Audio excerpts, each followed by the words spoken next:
So this video essay is going to explore the global issue of conformity to the political status quo versus honest self-expression and personal integrity. And it's going to look at this through the two texts, or rather the text, the language text of the Newsroom, the HBO show, and the literary work, Brave New World by Aldous Huxley. So, in considering this global issue, conformity to the political status quo versus honest self-expression and personal integrity, let's start off by looking in a little bit more detail at one of these two texts. So, we'll be looking at the opening 40 lines of Brave New World. As per the demands of the task, an extract of no more than 40 lines or the audio-visual equivalent, and the opening scene of Season 1, Episode 1 of The Newsroom. Some of the concepts that will be very relevant in considering this are certainly the aspects of personal identity, different perspectives, and culture. With Brave New World, written in 1931 and published in 1932, Huxley produced a highly, one might argue, prophetic vision of the manner in which we're moving, and certainly since the 1930s, our culture, our global culture, and certainly the British culture from which he was writing, has moved in a more technocratic and consumerist direction.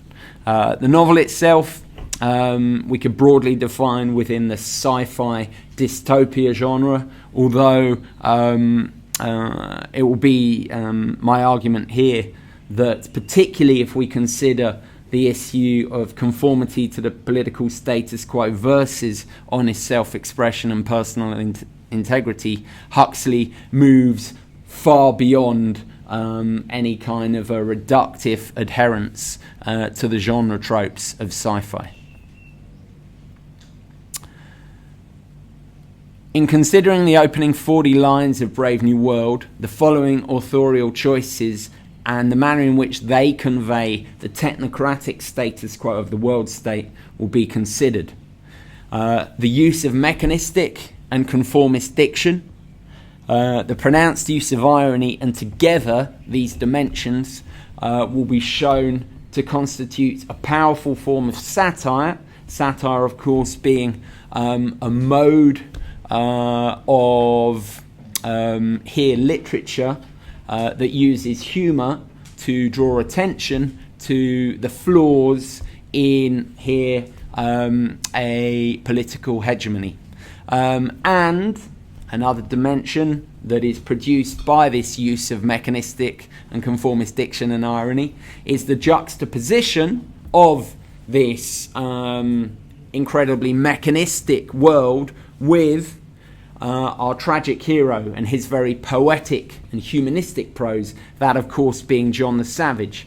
To reframe it in terms of our broader global issue, the status quo of this technocratic world state is thus contrasted with what we later in the novel see to be the honest self-expression and the romantic aspiration for personal integrity of our tragic hero, John the Savage.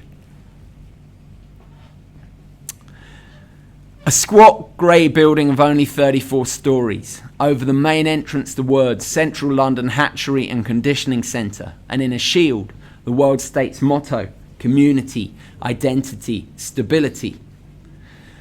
The capitalisation here is quoted directly from the text. Here, Huxley emphasises the manner in which these proper nouns of the Central London Hatchery and Conditioning Centre have this almost monolithic status. They are more than simply words, more than simply buildings.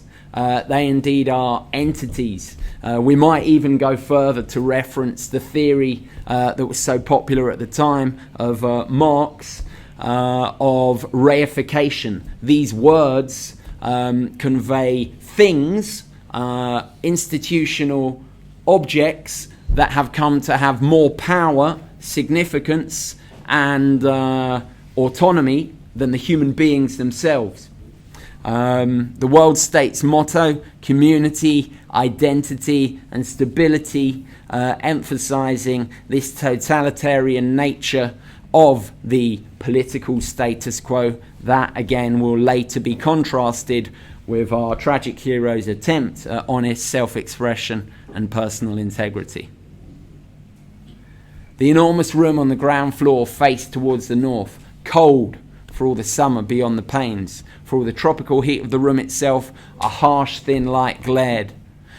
If we look at the rest of this extract, the underlining and emboldening having been added by me here indicates the predominance of a diction that is distinctively cold and has distinct connotations of death. Wintriness responds to wintriness. Academic goose flesh, pale corpse-coloured rubber, a frozen, dead, ghost-like light. So we've got this very pronounced lexical field that builds up this imagery of death and of non-living quality, followed then by the pronounced irony of the director's statement. And this, said the director opening the door, is the fertilizing room. Fertilizing room, of course, being, in terms of direct denotation, a room that produces life. And yet the preceding paragraph, as we have seen, by use of Huxley's pronouncedly death-oriented diction, is highly ironic. If we continue through this extract, as the director of Hatcheries and Conditioning soliloquizes or lectures the students, although the diction of soliloquizing is not coincidental, a soliloquy not being the same as a monologue, but being a expression of singular thought that's not an act of communication. The audience desperately scribble. Their writing down of the notes straight from the horse's mouth are a rare privilege. Their noting of this is just for, and again I quote, of course, some sort of general idea, which they must have if they were to do their work intelligently, though as little of one, if they were to be good and happy members of society, as possible.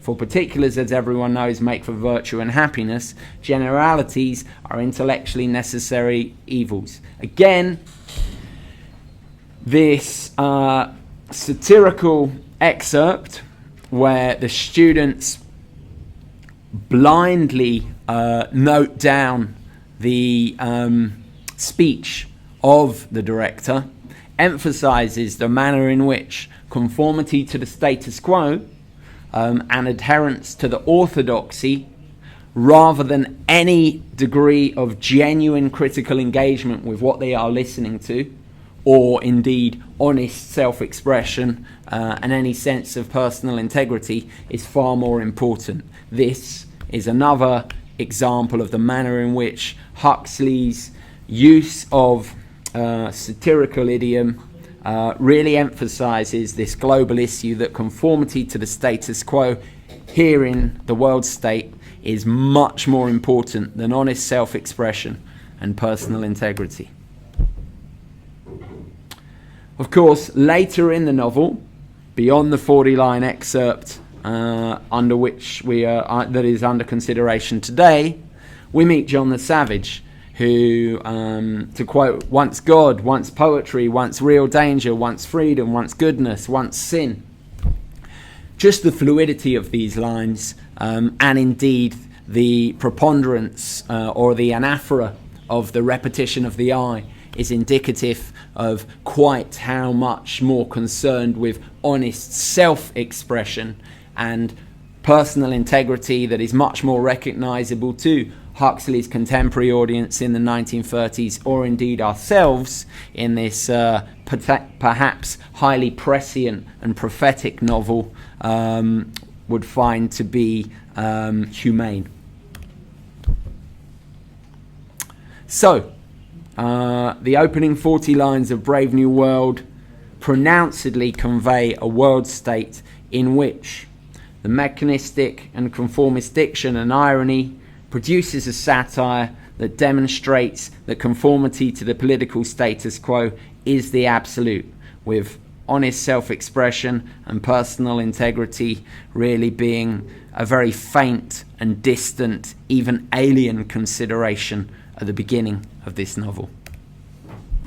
We experience the world state, therefore, as alien, inhumanely conformist, and later, when we meet him, I would argue, we thus deeply sympathise with John the Savage. His more humane prose style and underlying characteristic is far more recognisable to certainly Huxley's contemporary audience, but indeed, I'd argue, also to our 21st century sensibilities. So, if we move on to consider the newsroom. This text was created and written by Aaron Sorkin. It's a free series which ran from 2012 to 2014, extensively researched and based around real-world contemporary news events, and, I would argue, highly partisan and disingenuous.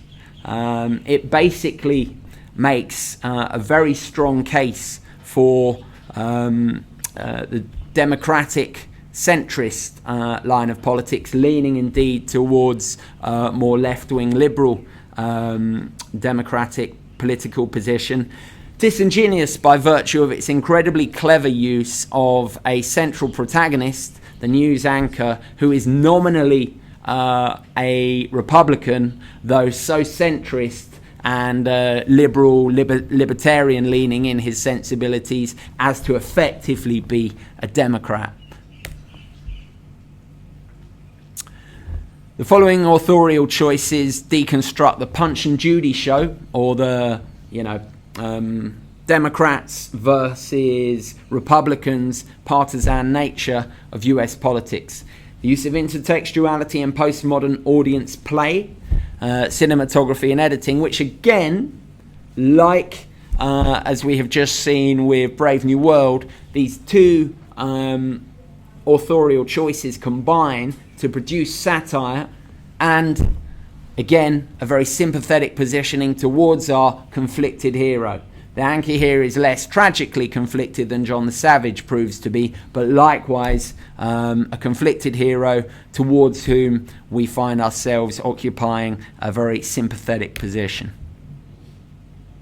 2012 was a turning point in news media and US politics. It was arguably the death of long-form narrative, with the latter ascendance of the tweeter-in-chief to the most perhaps powerful position in the world, and arguably the death of true and well-funded investigative journalism as populist social media came to occupy such a large space in global and certainly US culture. Within this text, there are several layers of audience intertextual complexity. As this screenshot shows, we have the student posing the question to the panel of experts being interviewed on a television show which we see projected behind them. This positions us as an audience in a very interesting place where we're negotiating between several layers of production and reception of news text. In this opening scene, our conflicted hero, the news anchor, is disengaged, while again the left and right, the Punch and Judy show of the Democrat and the Republican pundits, argue with one another. The soft focus lighting, which often zooms in on him, fading out the others, uses the cinematography to make him highly relatable, and indeed the sound editing, where their voices are often blurred and only faintly decipherable, just hearing sound bites of stereotypical left versus right political rhetoric, amplify this manner in which we find ourselves occupying a highly sympathetic position towards Will McAvoy, the anchor. If we consider the opening scene then and look at the way in which this plays out, you hear in the background the manner in which the host comments over this Punch and Judy show between the left and the right, and we occupy this position that we see Will McAvoy embodying, of finding this bandying of rhetoric from left to right relatively meaningless. The camera literally positions us between the two of them, and then the rapid intercutting from left to right further amplifies, again, this Punch and Judy show type meaninglessness to the nature of contemporary American political discourse. So, to conclude,